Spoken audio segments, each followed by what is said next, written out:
Good evening, ladies and gentlemen. This is your Realtor Hugo with another live. Tonight, we're going to be talking about curb appeal, elevating your home's flooring to impress buyers.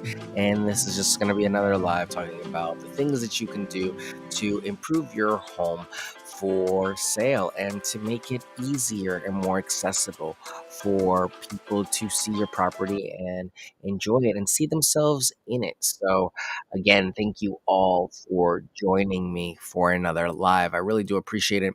My name is Hugo Quintanilla. I am your Realtor Hugo, licensed in Maryland with Long and Foster, North Potomac, Rockville. If you want to check out my website, that's the QR code that's up in the corner. Feel free and check that out.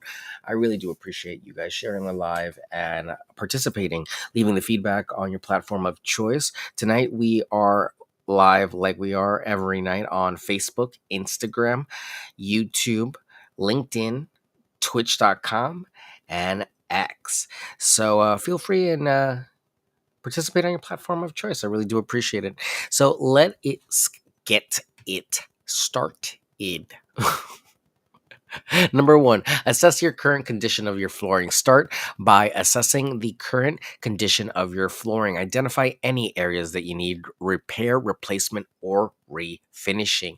See if you actually have the potential for refinishing the floor.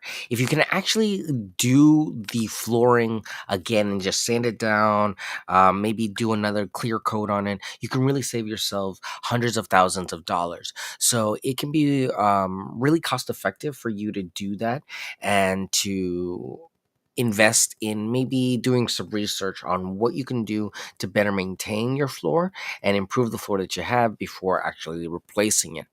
Number two, consider ROI, and ROI stands for return on investment. When choosing flooring upgrades, consider the return on investment, ROI. Opt for materials and finishes that are durable, visually appealing, and likely to appeal to potential buyers. It really is about making your property the most accessible to the most people possible and trying to make it really easy for people to envision themselves inside that property so that it's easier to sell. As I always mention, number three, choose neutral tones. Stick to neutral tones and classic styles that have broad appeal. Neutral flooring allows buyers to envision their own decor and is less likely to turn off potential buyers. A neutral tone, looking at common trends, looking at classic trends, you can never go wrong with that. If you are going to be preparing the property for sale, you don't want to break the bank on flooring, but at the same time, you don't want to skimp on it. You want to make sure that you're spending money on the appropriate places, and I believe flooring is one of those. Flooring and windows are two places where you really can't skimp too much. You gotta, at least stay consistent to some degree to get any good looking results. So let's continue. Number four, upgrade high traffic areas. Focus on upgrading flooring in high traffic areas such as the living room, kitchen, and entryway.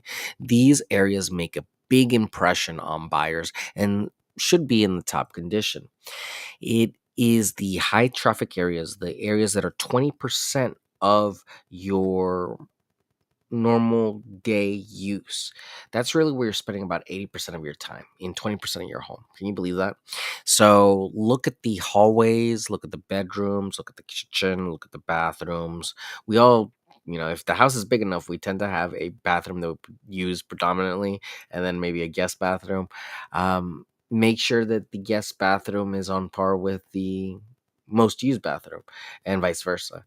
These areas, I can almost see the tracks sometimes when you see people walking up and down um, two-story homes and seeing just how much they've walked, and if they've walked with shoes, without shoes. I would highly suggest that, even more than a cultural tradition, that you take off your shoes when you walk into a home just to preserve the carpet. Rubber on carpet, polyester, weave, whatever these materials, these fibers are, it starts staining these carpets, the rubber starts to wear off and whatever else is on there. So you can only imagine how dirty these carpets can get when you're wearing your shoes inside the house. Just thinking about it. Now, number 5, repair damage. It sounds obvious, but can really get into the weeds because it could take some time to get that damage looked at properly, replaced, and well, priced, estimated, and then replaced. Repair any visible damage to the flooring, such as scratches, dents, or stains. Consider hiring professionals for more extensive repairs or refinishes. It is really a question of whether it's a DIY project or if you have the time or the energy and value that over the money. Because remember, we are paying people to do what we cannot. So if you can do it and you feel up to par to do it and think that you can do it to a good degree, a professional degree, then by all means do it. But otherwise, if you don't have the time, you don't have the consistency, don't have the know-how, don't venture and do it on your own. Get a professional. It might cut into your bottom line at the end of the day, but you will be able to sell your property for higher if you make these adjustments to your property sooner, getting it ready to sell faster. Number 6, it's another big obvious one, but you would be surprised. Clean thoroughly. Ensure that all flooring is thoroughly cleaned before listing your home. Professional cleaning may be necessary for carpets or tile grout to remove stubborn stains and dirt. Please don't fight your realtor on that. Do not, do not, do not, do not. I have paid out of my pocket for rentals to clean because it is one of those things that it's the first thing you notice when you walk into a property. The floor's got to be clean. So, more than anything else, make sure that you're taking your time to really address the cleanliness of the property because it will speak volumes about not only how the property was maintained potentially, but psychologically how the property will feel when the new owner walks in. It really gives a great first impression. And that's what you want more than anything else. You never have a second chance to make a first impression. So, as much as we might try. Number 7, consider replacement. If your current flooring is outdated or in poor condition, consider replacing it with newer, more modern materials. Hardwood, laminate, vinyl plank, and porcelain tile are popular choices for their durability and aesthetic appeal. Now, I will also put in a little asterisk there. Please make sure that if you are doing any repairs that they are approved by your HOA in your condo. These are all details and things that you have to look into because sometimes they have approved vendors that they have to go through and you can't really change it too much, or it has to be changed to a certain vendor approved material. And that's all fine and good, but it can also add to your cost. The reason that's done typically is for consistency in aesthetic and design, but also for availability of materials potentially, and the fact that it's easier to deal with one vendor than everyone coming in, especially when you have so many contractors in some of these buildings at the same time.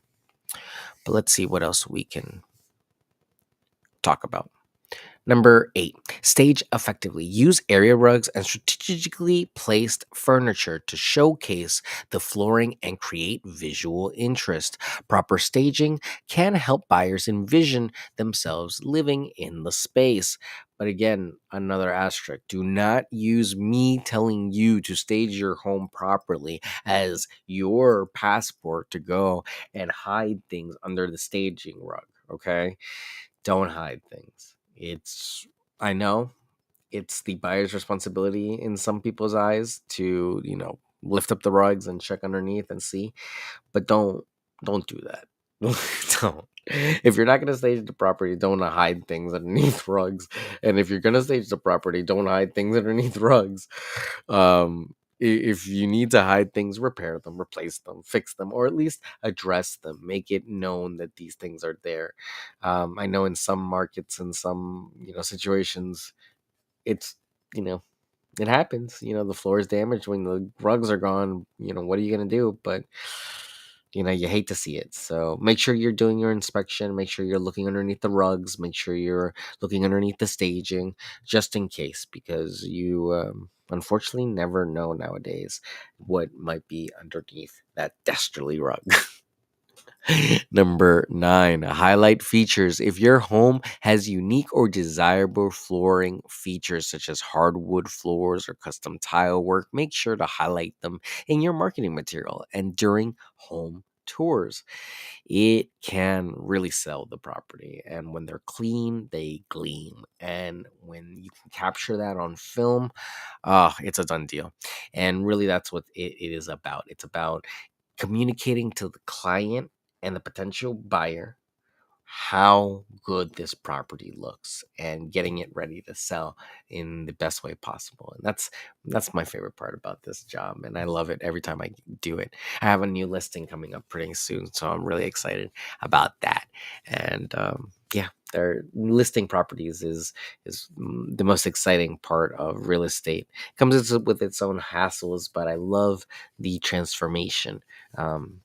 It really makes me feel like I'm filming my own little, HGTV TV show sometimes. But yeah, I digress. Last but not least for tonight, it's going to be 10. Consult with a professional. If you're unsure about the best flooring options for your home, consult with flooring professionals or real estate agents familiar with your local market. They can provide valuable insight and recommendations tailored to your specific needs and budget. Now, why did I say real estate agent? Because as much as we want everyone to be a realtor, it is a licensed trademark with the National Association of Realtors, and there are a lot of brokerages that don't care too much for NAR.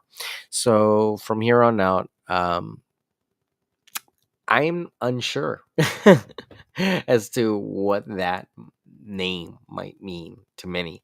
I always have associated uh, the values of being a realtor with my own business. So, at our core, we are all real estate agents because we are all have a real estate license. But there are some of us that are part of this organization that adhere to the rules and the code of conduct from this organization and the code of ethics for this organization, known as NAR, the National Association of Realtors, that have this trademark. And those agents that participate in those organizations, they are known as realtors. So we're trained a little bit differently, so to speak. You can bank on a few different things from us. Again, it goes without saying that, not all realtors are great agents, but at the end of the day, you want to work with professionals. So make sure you're doing your research, look at reviews, and get yourself at least familiar with your realtor and or your real estate agent. Get to know them, because more than anything else, they have to be able to communicate with you, get to know you and what you need, when you need to buy, and how they can get it done in a quick, timely, and cost-effective manner. I have a great business proposition for you when it comes to stuff like that. So if you want to talk more about selling a home, let me know. But more than anything, I'm here to help you guys, give you ideas and tips of things that might help you really get a leg up on things. And working with a real estate agent in your local market could give you a leg up on which flooring types are popular. You don't want to overspend in flooring, you really don't. But at the same time, you don't want to cheap out and hurt yourself, and shoot yourself in the foot, so to speak. You want to take time, pick good materials, and get a professional involved, because at the end of the day, most people don't know how to install flooring, and installing it properly, making sure it's level, making sure it looks good is paramount. So save up the money, get flooring done if possible, but really, you don't have too much more to do after that. What else can you do in a home? You can paint. We've talked about kitchens, we've talked about bathrooms, we talked about flooring. you know We'll talk about a few other things possibly, but really, we're making our way outside into the home. So, if you have other questions about things that you'd like to learn about in real estate, I would love to hear about them. My name is Hugo Quintanilla. I am a licensed realtor in Maryland with Long and Foster, North Potomac, Rockville. So, thank you, everyone that's logging in on Instagram and everyone that's over on Facebook. I really do appreciate all of you, and just sharing the live with people that you know. Feel free and check out my website, yourrealtorhugo.com, for more information on new listings and how to buy, sell, lease, or invest. Feel free and contact me at my phone number, 240-389-4846. Again, that's 240-389-4846. And my email at hugo@lnf.com. I really do appreciate you all. Thank you so much for hanging out with me again another night for another live. I really do appreciate it. And thank you. I will see you all tomorrow for another live. Probably we'll talk about some landscaping stuff, some good tips on that. And yeah, keep your eyes out because it's a Good Friday. And I hope you all have a good Friday. And take care. Be safe out there.